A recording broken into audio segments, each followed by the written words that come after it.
To the next question, what is how object is garbage collected in Java 8? Now, prior to Java 8, there was a different way of being garbage collected, and after Java 8, there is a different way of being garbage collected.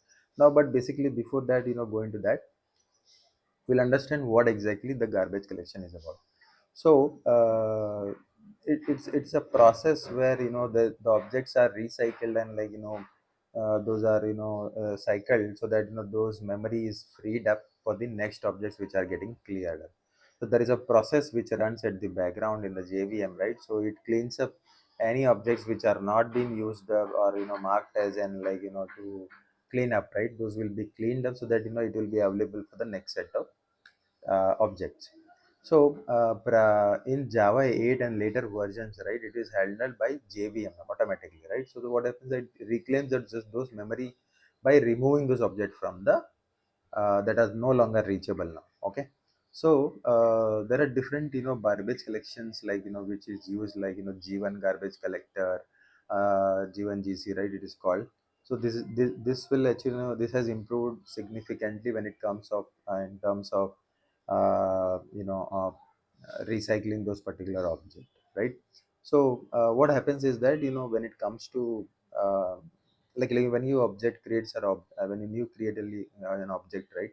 What exactly are the steps happening inside the memory? I will try to explain that, right? So what happens is that we'll see like how object the allocation happens in the memory, like what exactly it happens. So when you directly create an object, right, it is initially created in a Eden space. So now basically the memory, if you see, it is divided into an Eden space. Then there will be a minor generation or a young generation, right? And then there will be a old generation. So what happens is that uh, the the objects which survives like one or two level of cleanup activity, right? And they are still alive, right? Those will be moved to the next the old generation, right? So that they are living for a long time, they are still used up, and somebody is referencing it. But those which are in the one cycle or second cycle only, those are cleaned up, right? Those memory will be available for the next set of objects, right? So what happens is that when we create an object, it goes to the first Eden space, right? That is called as a young generation. So now in that there are minor level of garbage collection happening. So that what happens is that let's say the Eden space is full. Okay. So what is that? The minor GC will be triggered. Okay. So those objects which are not referenced in the Eden space, which will be removed slowly, right? So those will be the objects which will be cleaned up. Now there will be another objects in the same category where those objects are still being used up, and they will be surviving. So what happens is that there will be another minor garbage collection happening. So those things will be again removed, which are not referenced, and then which are still referring, it will be ultimately with this 2 3 minor cycle life cycle of surviving it, right? It will move to the old generation. Now what happens is that now this earlier it has happened the minor version which will clean up all small objects or which are available, right? But there is an old generation, like as I told you, it's a permanently spaced, right?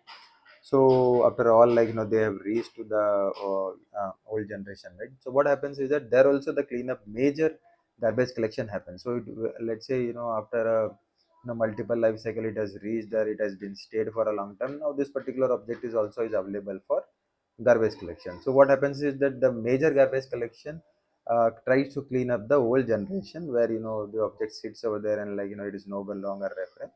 So it will clean up that as well. So ultimately that particular things will complete the, I mean, the object will be completely removed from the whole the system now.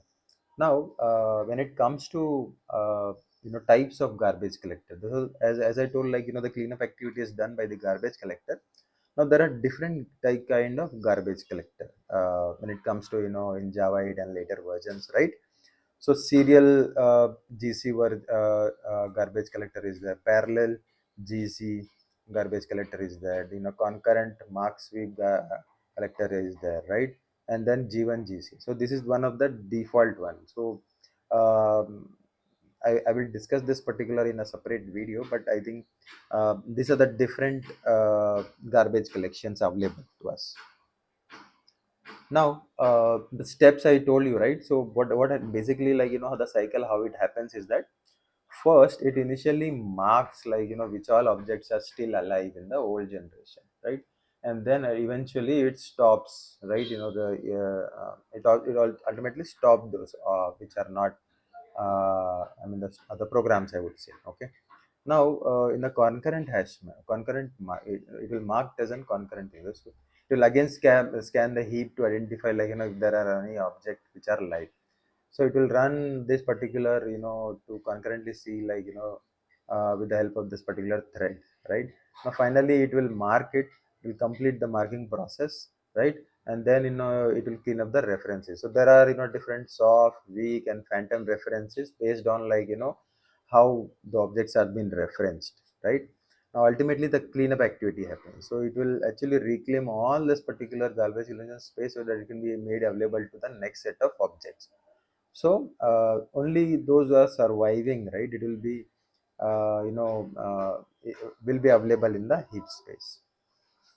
uh, Hope you understood, like, the brief information about, how garbage collection works, and, like, how when an object is created, like, what happens with the and the what garbage collection, does when it comes, like, when the objects move from one location to another location, or, like, it survives, right?